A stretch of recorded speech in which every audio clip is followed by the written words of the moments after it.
The party is just getting started and there's no adult supervision. The Syrup and Sentinel, let's get into it.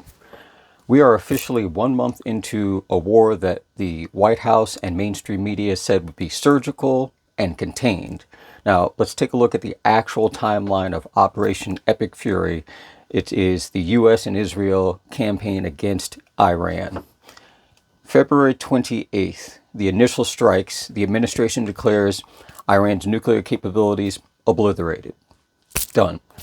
Between March 1st and March 15th, massive B-52 and B-2 bomber runs hit Iranian ballistic missile silos, their command centers. The White House called it unstoppable momentum. All right, another quote. Fine, done and done.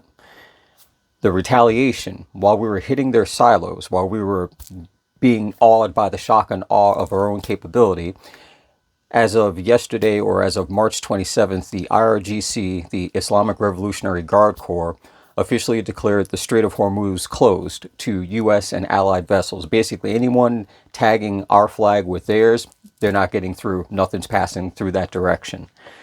Now, the reality of this is it's more than just a political statement. The Kepler vessel tracking data system shows that 70% of the tanker traffic, approximately 2,000 vessels and 20,000 seafarers, merchant marines, however you want to combine them, are currently stranded. Blockades halting 20 million barrels of oil per day. That is one-fifth of the world's daily consumption. Now, just for a moment, forget about the gas pump. And you watch the NDSU, the North Dakota State University, their agricultural trade monitor. They pretty much track everything that has to do with agriculture on all different levels. Since the Hormuz closure, the urea, nitrogen fertilizer prices have soared 28.2% in 3 weeks. That's up 71% in the last 90 days. If you think about what that means, the price jump went from $140 per ton in the last 2 weeks and is now sitting somewhere over $677 per ton. That's basically up from about $574 from January of this year. And then the anhydrous ammonium is at $931 per ton. All of that is necessary to make the large-scale commercial fertilizers that are used by farmers across the entire country, not just the U.S., but any place that receives that fertilizer from those exports, and it's coming from the oil and the reserves that are used in that refining process. Now, there's something called a corn to urea ratio, and that is a term that I myself never heard of, but what it basically comes down to, in late 2025, 1 ton of urea cost 75 bushels of corn. Today, it is approximately 126 bushels of corn. And the way I understand it, basically a farmer looks at the total volume of crop for, let's say, corn that they would have to plant in order to get that value in the fertilizer back. So if, let's say, a farmer has 1,000 acres and they're a little short on cash, so they're not going to plant the entire 1,000 acres, they might do 400 acres. If the cost of urea, the fertilizer, far exceeds what they would make from those 400 acres, then it's not worth it to them to spend that kind of money. Versus if the urea is that same cost, but they're able to do a full 1,000 acres, then it's a benefit to them. So it's a sort of internal ratio as to, they look at the cost benefits of, do I buy all this fertilizer for this smaller amount that's not going to yield back in return the money that I've spent out, or do I risk it, try to plant a larger amount with less fertilizer and hope that I still, again, make money coming in. Now, again, that's just the rough ballpark association of what that means. It really comes down to basically their needs and wants and looking at their supply in and their costs going out for the production. Now, the strategic choke point that happens with the U.S. imports, 25% of the fertilizer stock, including 18% of nitrogen and 97% of potassium. Saudi Arabia, Qatar are the main sources that are now blocked. Now, the UN have put out a warning. A Food and Agricultural Organization branch of the UN warned that in March 26, 30% of global fertilizer exports are now physically trapped. Now, again, we don't eat the fertilizer, and you have to distinguish it between, yes, the fertilizer that you can go into your garden shop and buy a couple of bags, that does use the same chemicals, but it is on a much, much, much smaller scale. So it's not a case of your local garden store or hardware store that has it is going to take all their pallets of fertilizer and send them off to the local farm. That's not going to do it. These farmers are going through tons, metric tons worth of fertilizer in a much, much larger concentrated amount than what you get in that bag.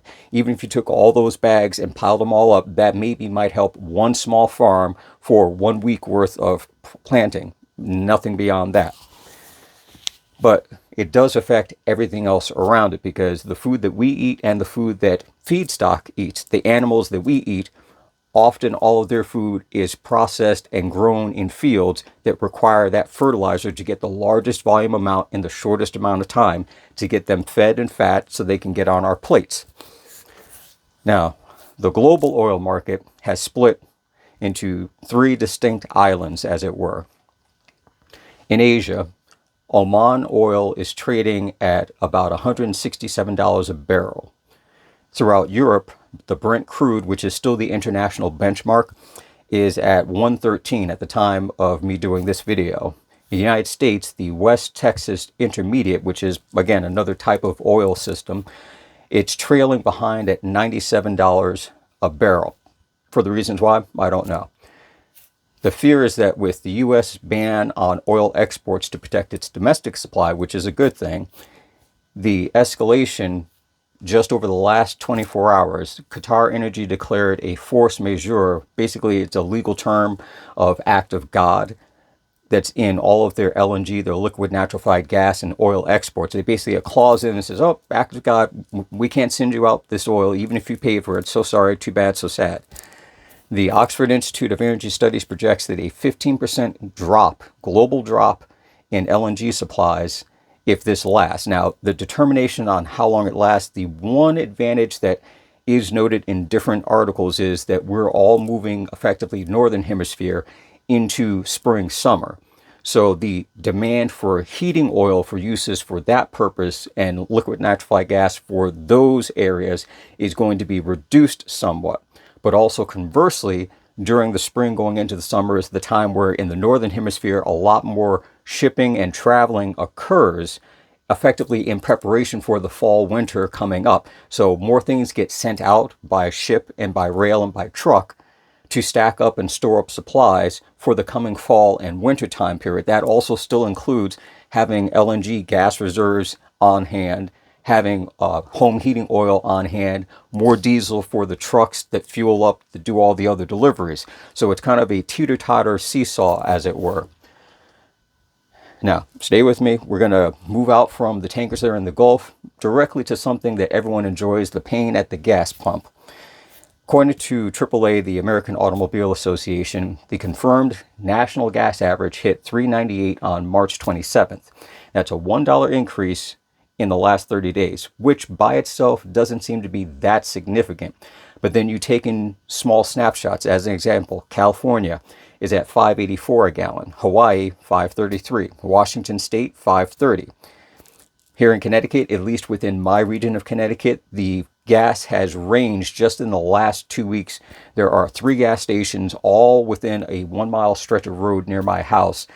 At the low end last week, it was $3.48 at the cheapest gas station, and it was $3.52 at the more expensive one.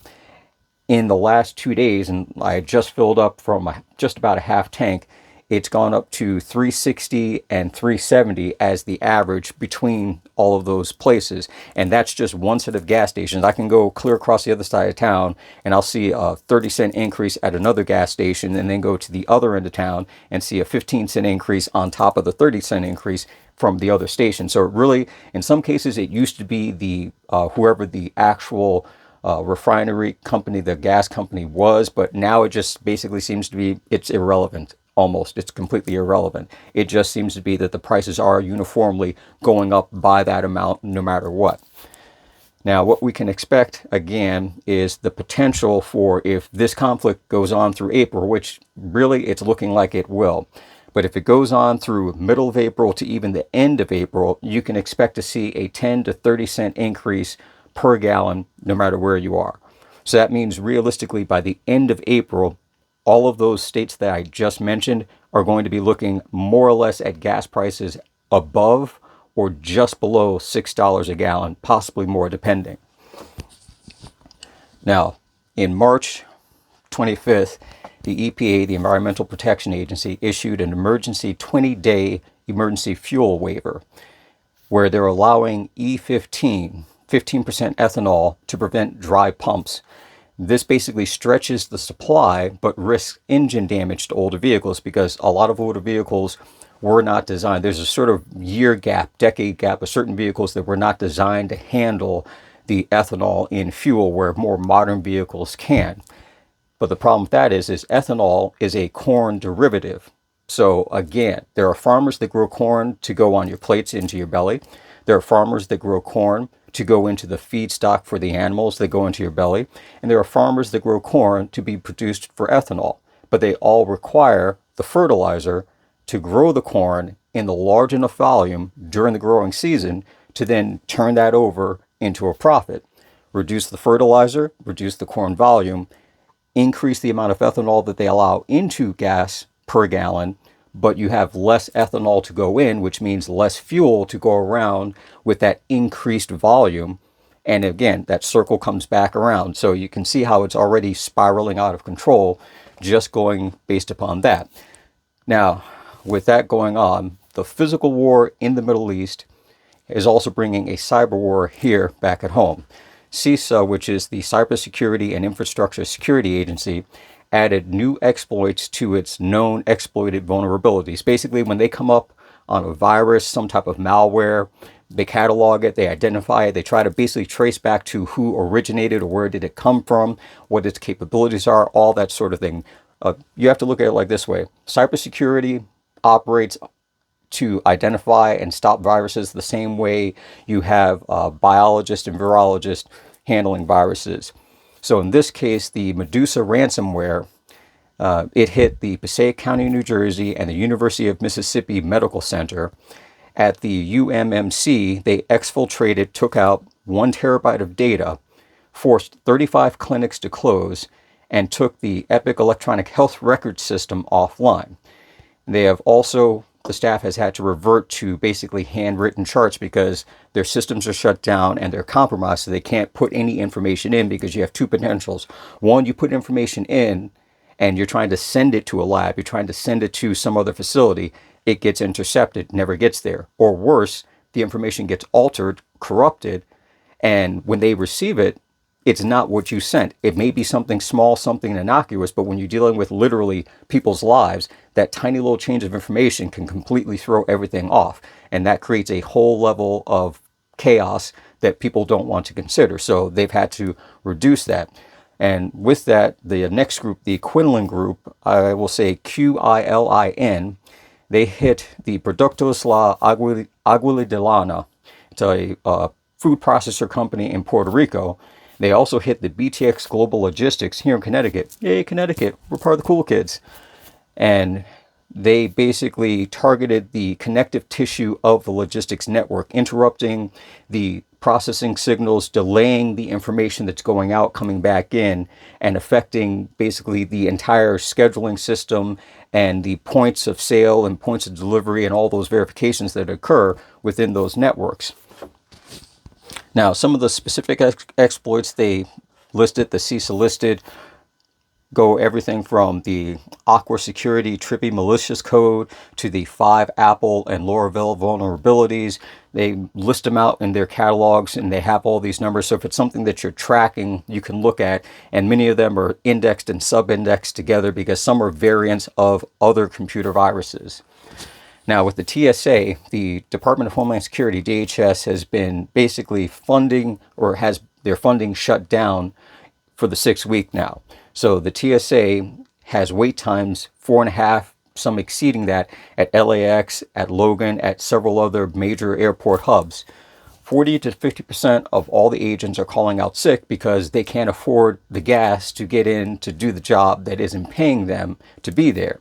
And the reports indicate the agents are selling blood and plasma to cover basic commuting costs, which I understand that, and I could see that to one level if you were desperate for your job. But in the case, me personally, if I'm not getting paid, and I'm not a neurosurgeon, I'm not a pediatric heart surgeon, I'm not showing up.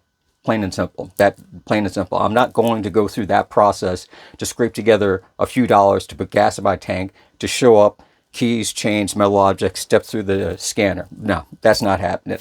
So with that aspect of it, moving on. Now, what a lot of us are going to start seeing, and sometimes we may have seen it, and it's sometimes hard to tell, small lag transactions in your everyday online use. It could be the site that you're on. It might be something that you're streaming. It could be something that you're looking up, some literal data that's starting to come up, and then it just pauses. But where you'll also notice it too, hopefully you won't notice it on a personal level, is banking transaction lags, where you've been paid direct deposit, but then you get a notification from your finance department saying that there was some type of error transaction with the last payroll systems, and that you have been paid, but it won't actually show up for X number of hours or X number of days until IT can figure out what the problem was. Or you go to make a deposit into your bank and click, you get the green check mark showing up, everything's good, and then you get a call 2 days later saying that there was again an internet problem, that they had to shut the system down, that they need to re-verify the transaction. Meanwhile, you've got to contact all the people that are about ready to basically bounce the money in the checks that you wrote, because the money's not actually there yet, and tell them, put a pause on it. Other things that you can look for is, of course, the long lines at airports, and you can start to look at any government-run system or site.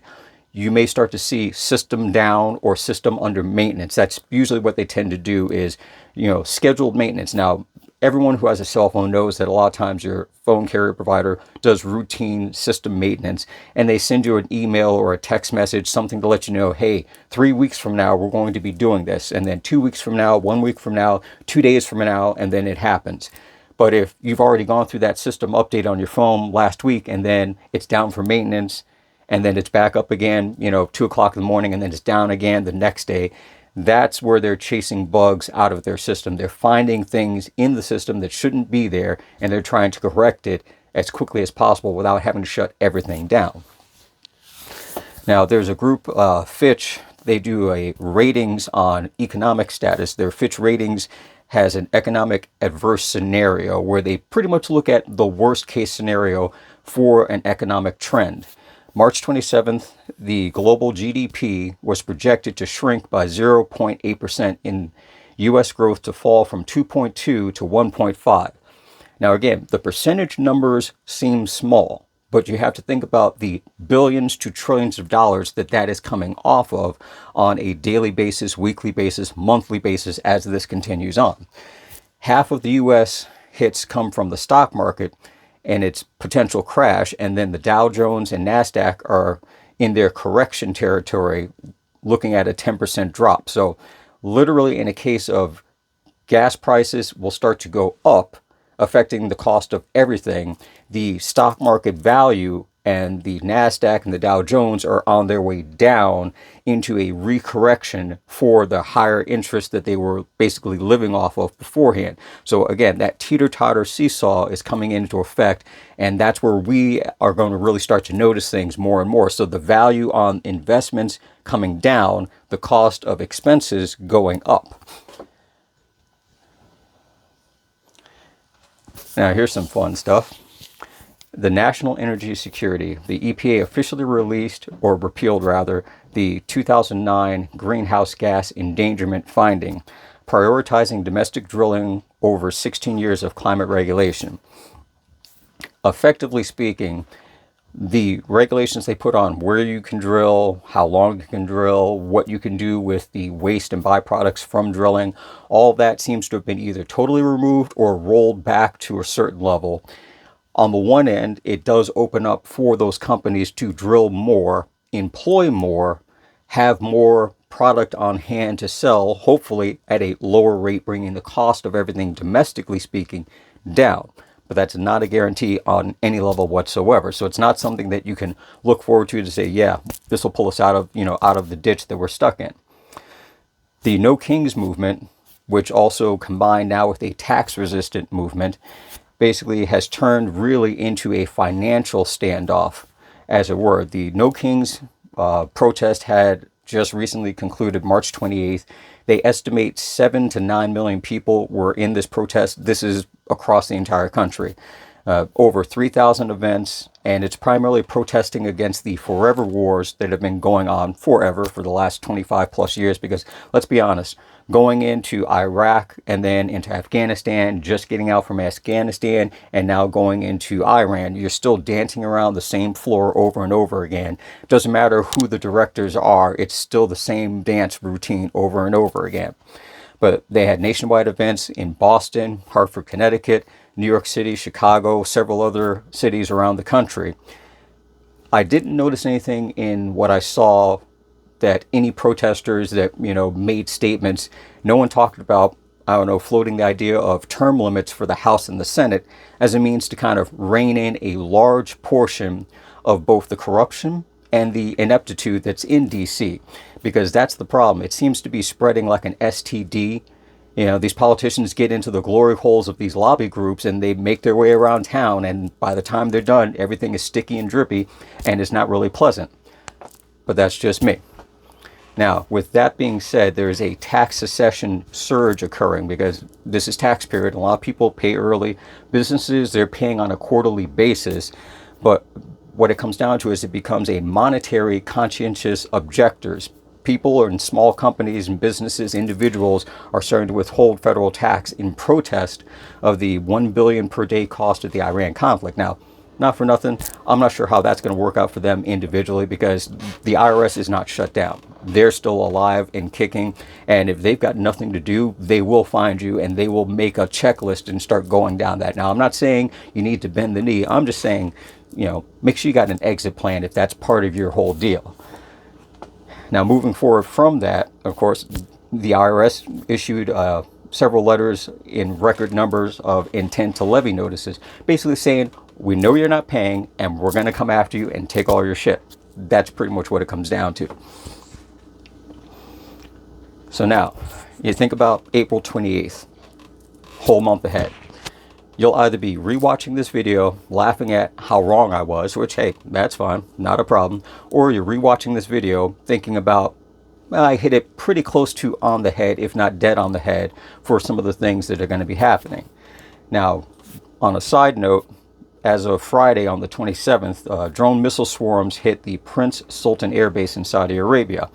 12 U.S. soldiers were injured, 2 critical.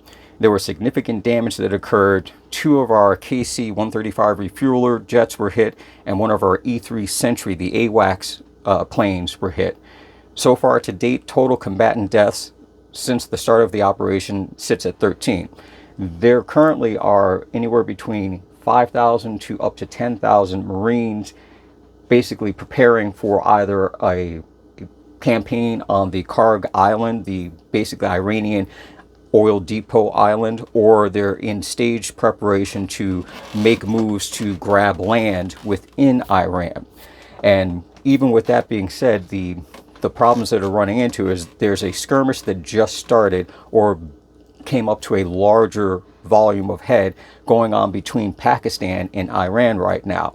It's right along their border, and that border also has an outlet to the part of the Gulf Strait there for Hormuz, where the Karg Island is nearby. So the critical chances of, one, that Pakistan-Iran conflict going on a larger area, spreading out into both countries, and of course Afghanistan just to the north of Pakistan gets involved in that situation, could actually complicate any activity that we're looking to do around the area if we are intending to seize hold of Karg Island and take control of at least the coastline of Iran throughout that area of the Strait of Hormuz to reopen it and get it going. But again, I'm not the strategist. I'm not down in the Pentagon. Yeah, I'm just looking at shit from a map at, my standpoint where I'm at.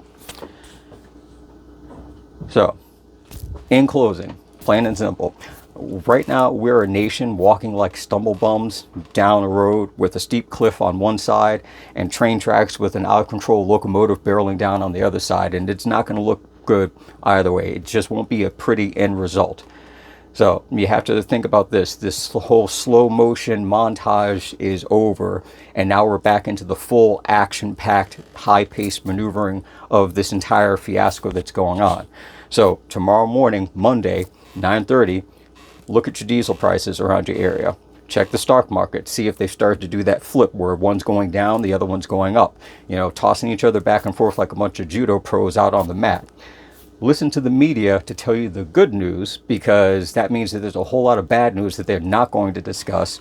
That means then from that point you prepare accordingly, and I'll catch you in the next one.